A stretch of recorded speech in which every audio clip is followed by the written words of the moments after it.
Good evening, Facebook, YouTube, Dailymotion, and Twitter. This is Rich again, back for your third and final video blog of the night for Tuesday, March 3rd, 2015, around 8:30 p.m. in Billerica, Massachusetts. It's snowing out again, going to be about an inch or two, then it's going to change to freezing rain, and then rain supposed to end by tomorrow morning, then it's supposed to be in the 40s. Which is, we haven't seen 40 that much this year so far. And then there's more chance of snow Thursday and cold again, but next week I hear we're going to be above average temperatures, finally get the snow melted little by little. Some news to report: the Boston Red Sox beat the BC baseball team by the score of 1-0 today in the second half of their college doubleheader they had with Northeastern and stuff. That's an annual spring tradition, spring training, to start off the spring training schedule. And the Boston Celtics are interested in Kevin Love, who could opt out of his deal with the Cleveland Cavaliers at the end of the season. I bet he'll opt out of the deal with the Cavaliers and resign with them or whoever. I don't think he's going to go to the Celtics, in my opinion. And that's about it on the news. My third and final video blog subject of the night is the week theme of doing Toronto Blue Jays and Toronto Maple Leafs players alternate nights.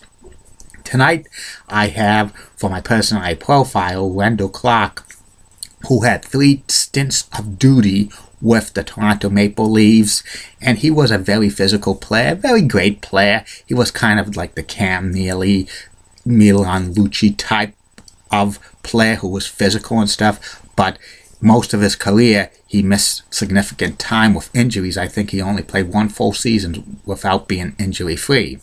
And Wendell Clark was born and he grew up in Kevington, Saskatchewan, Canada, and he played hockey at an early age. In fact, he was dedicated to play hockey. When he first got up in the morning, he would always shoot pucks in the net at his house on the ice rink his family made for him. He would do that for about 2-3 hours a day. He would do that even on school days when the bus is ready to pick him up. So he was so dedicated to play hockey. He played like junior, he played like defense and forward, and he was a star defenseman for the Saskatoon Blades of the Western Hockey League, and he was a star defenseman. And he also played some forward. He scored 55 goals and 100 assists and 155 points 2 seasons playing junior hockey. And he also played on the Canadian World Junior Hockey team in 1985 that won the gold medal. So he was good. And scouts were saying he was the next big star player in the NHL. And the Toronto Maple Leafs had the #1 overall pick in the 1985 entry draft, and they selected Wendell Clark as the #1 pick. And he got his sweater for the Maple Leafs, and the team said they actually showed his name, put his name on the sweater a week before the draft, which they knew they were going to pick him. And Wendell Clark played like 15 seasons in the NHL, and he had a good rookie season.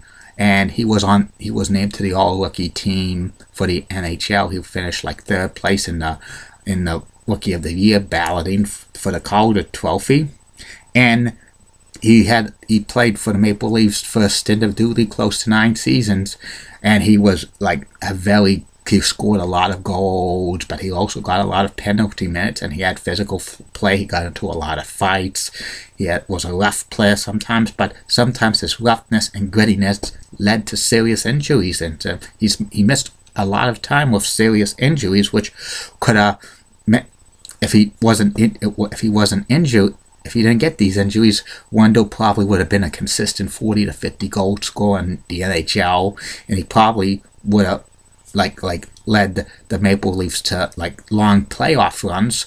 When he played with the Maple Leafs several times, they would get bounced in the first round, or they would not qualify for the playoffs. And he 6 times he scored 20 or more goals. 2 times he was on the NHL All-Star team, and he was named Maple Leafs captain in 1991, and he was Maple Leafs captain for 3 seasons. He was captain in the 1992-1993 season, which he led the Maple Leafs to Game 7 of the Campbell Conference Finals against Los Angeles Kings, and they lost in Game 7 at Maple Leaf Garden to Wayne Gretzky, who scored the hat trick, and Wayne Gretzky said that was the greatest game he ever played, and that was the last time the Maple Leafs were very close to making the Stanley Cup Finals. They haven't been that far in the Stanley Cup Finals since. Maple Leafs haven't won a Stanley Cup since 1967. And in 1994, Wendell had his best season. He scored 46 goals, but he was traded to Quebec Nordiques for future captain of the Maple Leafs, Matt Sundin, and then he had some great seasons with, like, he played 1 season with the Nordiques, and and the Nordiques moved to Colorado, became the Avalanche, but like he was in a contract dispute with the Avalanche, which traded him to the Islanders. Then he went back to the Maple Leafs, had a second tour of duty with them. Then he bounced around from the Red Wings, the Lightning, the Blackhawks. He finished his career with the Maple Leafs again to his 3rd stint of duty, but a back injury and several other injuries ended his career at the age of 34, and his career stats were 330 goals, 234 assists, and 564 points.